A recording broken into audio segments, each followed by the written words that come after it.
Assalamualaikum warahmatullahi wabarakatuh. Perkenalkan, nama saya Siti Fatimah Saadah. Saya dari Prodi PGMI. Kali ini saya akan membahas tentang kewarganegaraan, yaitu hak dan kewajiban warga negara. Dan selamat memperhatikan juga menikmati presentasi dari saya. Pengertian hak dan kewajiban. Hak adalah sesuatu yang pantas dan mutlak untuk didapatkan oleh individu, sementara kewajiban adalah suatu keharusan yang harus dilakukan oleh individu agar memperoleh haknya. Jadi, hak dan kewajiban ini satu sama lain saling berhubungan. Jika kita tidak melakukan kewajiban, maka kita tidak akan memperoleh hak. Dan jika kita hanya ingin hak saja tanpa melakukan kewajiban, itu sangatlah mustahil. Jadi satu sama lain itu sangatlah berhubungan dan harus kita lakukan keduanya agar mereka tidak saling timpang tindih. Hak warga negara. Hak warga negara adalah sesuatu yang pantas dan mutlak didapatkan oleh individu sebagai warga negara sejak masih ada di dalam kandungan ibunya. Jadi kita sebagai warga negara sudah bisa memperoleh hak kita sebagai warga negara ketika kita masih berada di dalam kandungan ibu kita. Dan itu tandanya sejak kita belum lahir sampai dengan kita lahir, kita berhak memperoleh hak kita, dan itu sampai kita mati.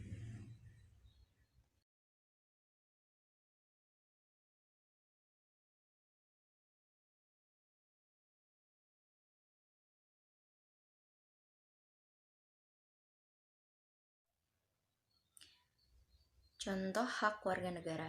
Jadi dari sekian banyak contoh, di sini saya akan menjelaskan 3 contoh hak warga negara. Pertama, berhak untuk memperoleh perlindungan hukum. Jadi ketika kita berada di jalur hukum dan sedang ada masalah di meja hijau, kita bisa memperoleh hak kita, yaitu hak untuk perlindungan hukum sebagaimana yang telah dijelaskan dalam undang-undang. Yang kedua, kita berhak memperoleh pekerjaan dan penghidupan yang layak. Selama kita menjadi warga negara, kita berhak untuk mendapatkan pekerjaan, juga penghidupan yang layak, yang sesuai. Dan yang ketiga adalah berhak untuk memperoleh pendidikan dan juga pengajaran. Berhak untuk memperoleh pendidikan dan pengajaran ini adalah hak kita sebagai warga negara, dan itu sudah diatur dalam undang-undang dalam pasal 31 ayat 1 dan 2, dan juga pemerintah wajib membiayainya. Jadi selama kita memperoleh pendidikan dan juga pengajaran, berarti kita sudah memperoleh hak kita sebagai warga negara. Kewajiban warga negara.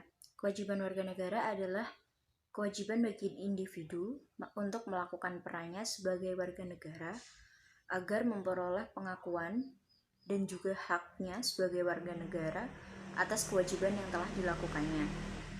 Jadi, kalau kita melakukan kewajiban kita sebagai warga negara, seperti membayar pajak, membayar retribusi, dan juga menaati peraturan yang ada, kita juga berhak untuk memperoleh hak kita sebagai warga negara.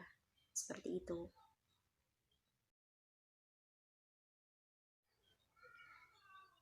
Kewajiban warga negara.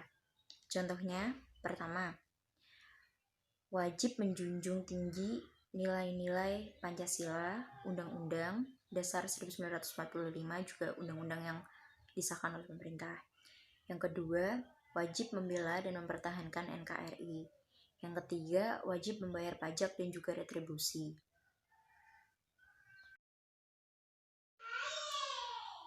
Kewajiban dan hak pemerintah adalah menggambarkan apa yang harus dilakukan dan diterima oleh pemerintah dalam menjamin dan melindungi kehidupan warga negara serta tujuan dan cita-citanya dalam atau yang sudah tercantum dalam Undang-Undang Dasar Negara Republik Indonesia tahun 1945.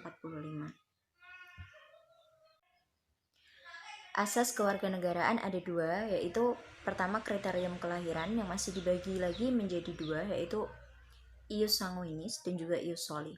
Ius sanguinis ini adalah yang berdasarkan ibu bapak atau keturunan. Jadi misalkan kita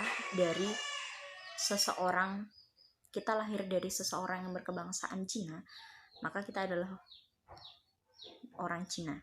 Dan jika kita adalah seseorang yang berkebangsaan Indonesia, maka kita juga warga negara Indonesia. Sementara ius soli adalah asas yang menganut tempat kelahiran. Misalkan kita lahir di Indonesia, maka kita menjadi warga negara Indonesia, dan jika kita lahir di negara Malaysia, Inggris, Thailand, Filipina, maka kita akan menjadi negara tersebut. Yang kedua adalah naturalisasi. Naturalisasi ini adalah proses hukum yang menyebabkan kita dapat berubah kewarganegaraannya. Yang awal mulanya kita adalah seorang warga negara Amerika, dan dengan naturalisasi maka kita bisa menjadi warga negara Indonesia, ataupun sebaliknya. Sekian dari saya. Apabila ada salah kata, saya mohon maaf. Wassalamualaikum warahmatullahi wabarakatuh.